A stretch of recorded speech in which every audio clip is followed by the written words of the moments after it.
व्यक्ती होता, कारण दाविदासोबतची मैत्री जी आहे नंतर त्यांनी खूप चांगल्या प्रकारे निभावलेली आपल्याला पाहायला मिळते. आणि इतका प्रामाणिक असणारा व्यक्ती राजा होणार होता, पण शौलाच्या आज्ञा मोडण्यामुळे त्याला राजपद मिळालं नाही.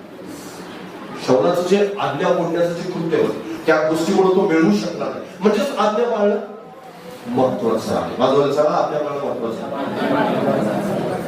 आज्ञा ह्या खूप परमेश्वरापासून आपल्याला जे मिळणार आहे त्या गोष्टी मिळण्यासाठी नेहमी मदत करणं, आपलं आज्ञा पालन परमेश्वराला देण्यासाठी उत्सुक बनवणं, आपल्याला काहीतरी मिळवण्यासाठी आपण आपल्या मनाची तयारी करतो. जसं आपण आज्ञा पाळतो, प्रेज द लॉर्ड. ज्यावेळेस आपण आज्ञा पाळत नाही ना, तर आपल्याच भविष्याच्या गोष्टीवरती आपण कुऱ्हाड सरवलेली असते, आपली फांदी आपण तोडून टाकलेली असते, देवापासून आपण लांब झालेलो असतो. आदाम आणि आपलं स्वतःच रिलेशन आपण स्वतः आज्ञा मोडून टाकलं, परमेश्वर तोडून टाकलं. ते रिलेशन मोडण्यासाठी देव कारणीभूत नव्हता, केवळ आणि केवळ आदाम आणि हव्वा कारणीभूत होता.